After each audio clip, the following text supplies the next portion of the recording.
There is a part 2 of this story. Hang on one sec. I just want to do this. Oh, sleepy. Oh. Sleepy croissant. Oh, sorry. I just needed that for a second. There's another part of this conversation, which we are still talking about the ferries, because I was shocked when I saw this story on RNZ today. Korea ferry cancellation talks were 2 text messages cancelling this multiple $100 million, billion-dollar project. The cancellation came through in 2 text messages sent within 1 hour of the announcement. New Zealand officials notified their Korean counterparts they were scrapping the Inter-Islander ferry project via text message less than an hour before the public announcement. That's despite the Ministry of Foreign Affairs and Trade earlier warning ministers cautious talks with South Korea would be required. So MFAT saying, guys, kid gloves, you got to handle this really delicately and gently. Official advice, of course, they ran in the opposite direction. That's what this government does to official advice. Careful and deliberate communications with the Korean government would be required in advance of any public announcement, the ministry said in an 8th of December memo. Asked for evidence of that communication under the Official Information Act, MFAT provided 2 text messages. 2 text messages. This government considers careful and deliberate communication to be text messages. They're basically saying, ending a marriage on a text message would be fine. Sorry, hun, it's all over. Another part of this conversation, which has got a little bit more detail. At 2:38 p.m. New Zealand time on the 13th, less than an hour before Finance Minister Nicola Willis announced Cabinet's decision to cancel additional funding for the project, New Zealand's ambassador to Korea, Dawn Bennett, texted Director General for Asia and Pacific Affairs Seo Ming-young, a high-level Korean official. Put that there so I can see it a bit more clearly. Good morning, DG Seo. I hope you are well. I would like to give you a heads up about an announcement that will be made in New Zealand at 11:15 Korea time, 3:15 p.m. NZ time. Could I please give you a call in the next 15 to 20 minutes? The second, much more fulsome message was sent 26 minutes later and 26 minutes before the announcement at 3:04. Hello again, DGCO. As I haven't been able to reach you, here is the information I was going to convey in confidence. You may be aware that Kiwi Rail, a New Zealand transport company in which the New Zealand government is a shareholder, has contracted Hyundai Maipo Dockyard to build 2 new ferries for passenger and cargo transport between New Zealand's North and South Islands. Kiwi Rail had requested significant additional funding, but let's just pause there, because this is an interesting thing, and I think this has been pointed out a few times, but maybe not as bluntly as this. Kiwi Rail didn't ask for any more funding for the boats. They asked for more funding for the docks. Correct, Joey? Because the contracts were in place. That's my understanding. So what they're basically saying, this government, is, hey guys, you know that contract we've got with you and that price that we've negotiated and that price that you're standing by, we're going to cancel that because of another issue we have somewhere else. Nothing to do with Hyundai, another issue somewhere else. So I've just lost my place because I haven't highlighted it. Kiwi Rest had requested significant additional funding from the government to address the cost escalations in their overall project to replace the inter-island ferries. Yesterday, the recently elected coalition government declined that request for additional funding. This is likely to have implications for the scope of the project by Kiwi Rail. This is still in a text message, remember. What happens next is a matter for the board of Kiwi Rail. We will keep in touch with you as decisions are made. Note that the government's decision on funding is no way a reflection on Hyundai Mipo Dockyard as the contracted shipbuilder. At least the this person is trying to be a little bit diplomatic. Hmm. Only 21% of the escalated costs are associated with the replacement of the ferries. The bulk of the cost escalation related to upgrading harbourside infrastructure in the ports of Wellington and Picton to accommodate the new, larger ferries. New Zealand continues to value our close relationship with the Republic of Korea, including our important trade and economic links. That was all the second text message, Chewy. I mean, dumbfounded. Just dumbfounded that this is how this government operates. Like, I mean, say that it was a locked-in decision from the government. Yes, we're definitely going to cancel this project. Ministry of Foreign Affairs and Trade comes back and says, hey, look, you're going to have to be very careful with this. You're going to have to put on the kid gloves. You're going to have to put on a fucking charm offensive. This is not something that you want to rush into. Put your heads together and go, right, well, we need to sort out what we're going to do before the announcement. This shows that the government thought that the points that they would score by publicly trashing this project was worth more to them than the relationship this country has with South Korea. Yeah. And that's exactly how the South Koreans will see it. Something else, as you were speaking there, just made me think. They didn't run on, we're going to cancel these ferries. They had pre-fu. They had the economic, right up before the election. They never said anything pre-election like, if we win, we're going to cancel these ferries because we can't afford it. Nothing like that was ever said. So surely, so I know someone in the text saying we should cancel this government, but these guys, I mean, everyone has a crack at the other people for, like Labor has a crack at National has a crack for then doing things they didn't promise to do, right? But this is a big one because this is going to impact the country for the next 10 years.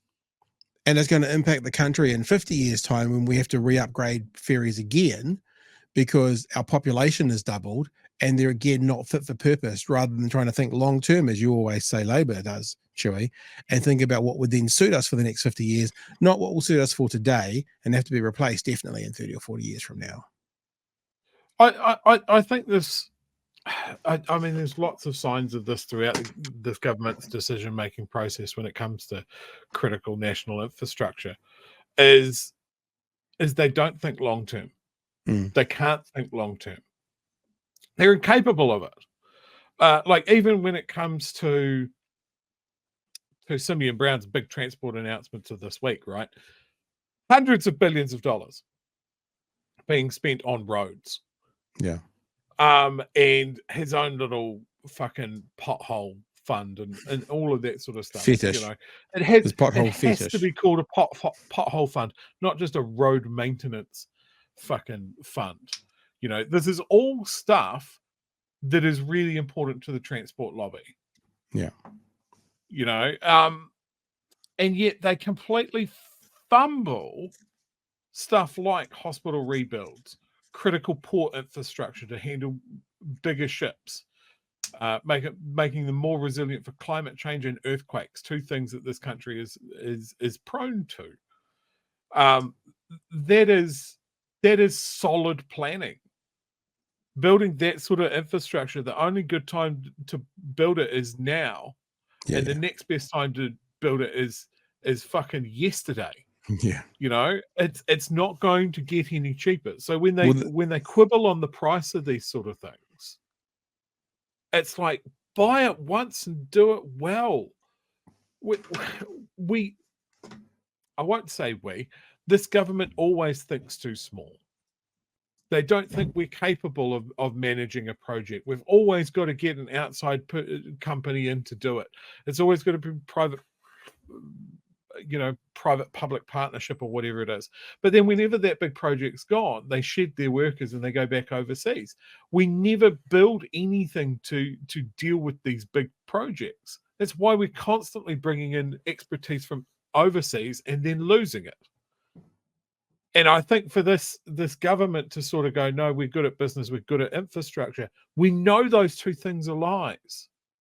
So why is it that isn't something that hangs around their neck constantly, that they keep fucking doing this?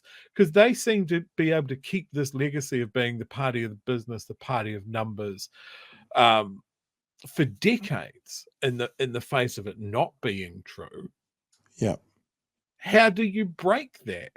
Why do people keep on seeing this? I honestly think this ferry thing is going to haunt them. Yeah. The anchor, like Because I said, around their neck. the moment a ferry breaks down in the Cook Strait, it's on Nicola Willis. The moment we have a huge bottleneck of passengers and freight trying to cross the strait with one ferry out, with two ferries out, or in the middle of a school holiday or something like that, that's on Luxon.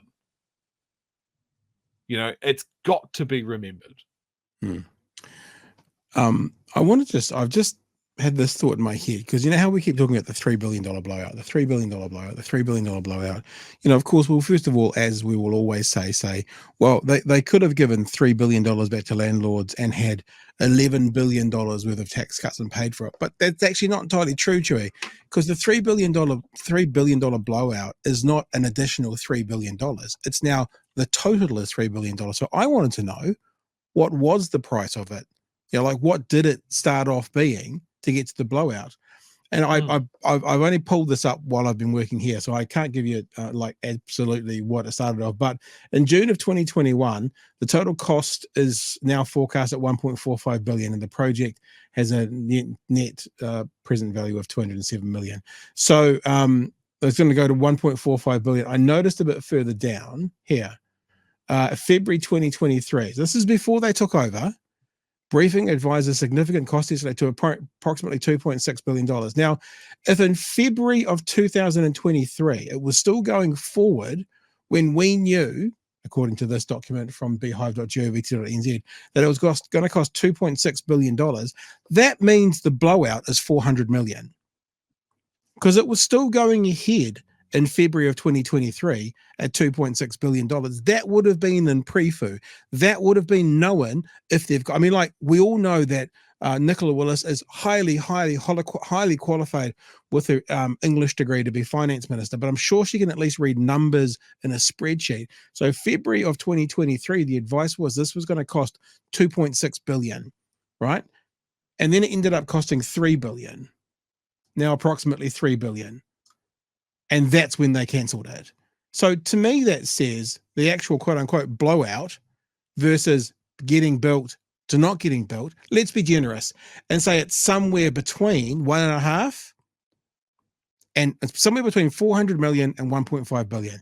That's the blowout, not 3 billion, because 18 months ago it was already at 2.6 billion when Labor was in and it was moving on. So they haven't indicated before the election we're going to cancel this. They would have known that it was at 2.6 billion. So their overrun is 400 million. I think that's completely fair.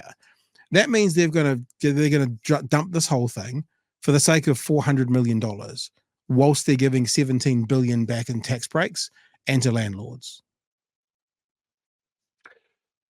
So let's put this into a little bit of context. We're talking about a piece of critical national level infrastructure that would be roads designed of significance. Is that what we're thinking about? Roads of national importance, which would be something that would be designed to last decades, decades, and ongoing benefits. So the port structures in Wellington and Picton, you're talking about near 100 years old, as an example. So you think that what they were building would last at least that long?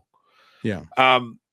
Simeon Brown was very proud to announce his big boy budget of almost $33 billion National Land Transport Program. Yeah. So let's say what were the numbers that you were saying? This big blowout for the ferries? Chuck that in there. Is that a dramatically different number? Well, yeah, I mean, it says November 2019, total process 1.38, 1.4 billion. And then by the start of last year, it was at 2.6 billion. So there's $1 billion difference between, 2 years ago and 1 year ago. And now there's $400 million difference from a year ago to now. Cool. So let's say the Transport Minister, Simeon Brown, unveils a $35 billion transport program, and we get our ferries. Yeah. But instead, he's pouring billions of dollars into potholes that there will always be potholes. Yeah. It's just short-sighted. It is just short-sighted, and they are daring, like if God's willing, these guys are a one-term government. Do we expect that Labor's going to come in and shit can the pothole program? No, they're not going to shit can these things, because this tit for tat stuff isn't tit for tat. It's just these tits doing it to us. Very good. I see what you did there. I like it.